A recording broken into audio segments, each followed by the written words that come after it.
Hello, welcome back to Side by Side Learning. Today I wanted to show you guys our morning basket that we're going to use for September and also for the beginning of school.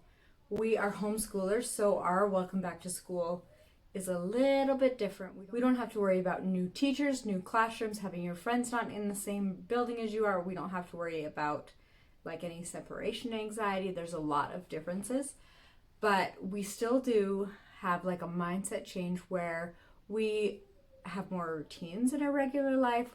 We focus more on accomplishing lessons. I'm a little bit more proactive about doing field trips and going outside and asking questions. And so a lot of those things are still a change from our summer routine. So I wanted to share our basket for September and let you guys see what we're doing. Most of the books this time are for mindsets, and I'll explain them, each of them. We're still doing our devotionals in the morning, so we use Articles of Faith from LDZ Studios for memorization, and then this is our children's magazine for our devotionals. This is The Friend, and inside there's a bunch of different stories that have different morals to them. They travel around to different countries. We learn about a whole bunch of different concepts, so we really like The Friend, and so we'll read that every day. The question and answer book, there is a question for every day, and then you have your kids just answer the questions and I write it in. And then you just keep doing it for 3 years in a row. It's so fun because their answers are completely different than they were last year. Okay, so let's get into our books. First up, I'm going to share the books that we have that focus on homeschooling families. The first books I want to share with you are ones that are specifically about families that homeschool. The first one is This Is My Home, This Is My School, and I absolutely love this one. It's super cute. Look at these graphics. But also, it doesn't show this Pinteresty, idealistic homeschool life. Homeschool is great, and it's the path that I love, and we chose it, but our house looks like this a lot of the time. I have to clean our house intensely every day, but I really like it. So it's see, this is my mom and my sisters, and these are my classmates and my teacher. Follow me. This is our classroom. There's another classroom and another classroom, and I love that because that's exactly how our house is. We don't have a desk that we only learn at. We learn at a bunch of different spaces, and we learn wherever life takes us. Charlie Goes to School. This one is so stinking cute. So it's about a homeschooling family, and this dog is Charlie. So Charlie's at the farm, and he sees how everybody is busy, and he sees that the mom is teaching, and the kids are all being so good and learning and all that stuff. But he wants to do some more, so he becomes a teacher himself. Let's see.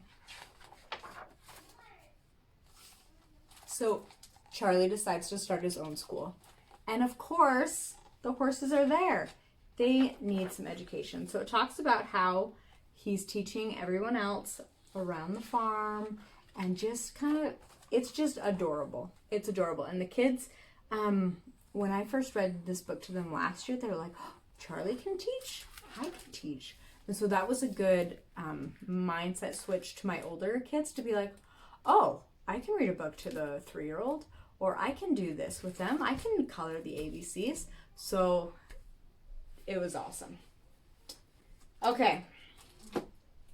Mindset books. I've got a whole bunch of them, but what you can do is you can just use whatever books you have. You can use books you have in your own library, books you get from the library, whatever.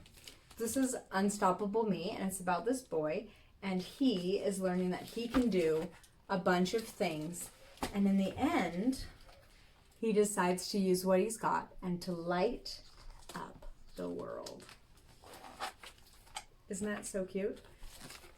Our kids have so much potential. They can do whatever they want, and they don't have limits.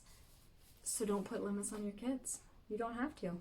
That's one of my favorite things about homeschooling, is that I can cater to my kids and see where they want to go and who they want to become. So Unstoppable Me. So Unstoppable Me is great about that one. This one is Unstoppable Me. This one is a little bit different. It's got 10 ways to soar through life. So it's got the like rule, persistent pays off, and then it kind of breaks it down and tells you about it. Enjoy the here and now. Okay. That's a real hard one, especially right now. Like this COVID life has me not always enjoying the life here and now, but that doesn't mean that it's not a good life. Being healthy. So this is a great one you can take these concepts and apply them into your life. These are my kids' favorite books. They have them in their rooms and they read them probably almost every night before bed. So they're almost identical except one is boys and one is girls. So it's like, dear girl, do you know that there's no such thing as asking too many questions? Or write down your thoughts. Make your room you. Find people like you. And this one's super important to me because you don't have to be friends with people that are carbon copies of you. You can have friends that have a whole bunch of different interests. And that's a good concept that we like to talk about every year. We talk about more than once a year. So they're really great. And then the boy one is pretty much the same. I already told you that. But here you go. Dear boy, note to self, playing an instrument is a beautiful thing. Always trust magic. So they are like gendered, like dear boy and dear girl. But I don't feel like all the things as the boys is you're like, boys only wear blue, or we have to play sports. Like there is so many beautiful things in this book that let your boys know that they don't have to be like all other boys. They can be them and really find success in that. And then this last one, it's like falling apart and tattered. Be a Wonder Woman, be a star. And it's about this little girl and how she helps the world. She's on a playground and she's helping and she's serving those around her and just really make a difference. There's life lessons in this one. Like this one says, for no matter how tough the challenge or how difficult the task, a hero must be strong. She must never give up, never quit. That's exactly what I want my kids to do. To be strong and see things through. If only I could talk. So that's what we're going to be doing for our morning basket. So every day we're going to do our devotional and then probably one of the picture books, maybe two. We'll see how the kids are doing. And then for some reason, our chapter book wandered off. We're still reading through the Little House on the Prairie series. So that's it. It's easy, and we'll read most of these picture books a few times, and I might decide to focus on talking a little bit more about something. Like maybe it's working hard, maybe it's using your imagination, maybe it's asking questions. These are all skills that our kids need, and they need them now. So that's what September looks for us. Let me know how Morning Basket is going for you, and make sure to check out some other videos. I'll put some here, and subscribe. Thanks for joining us.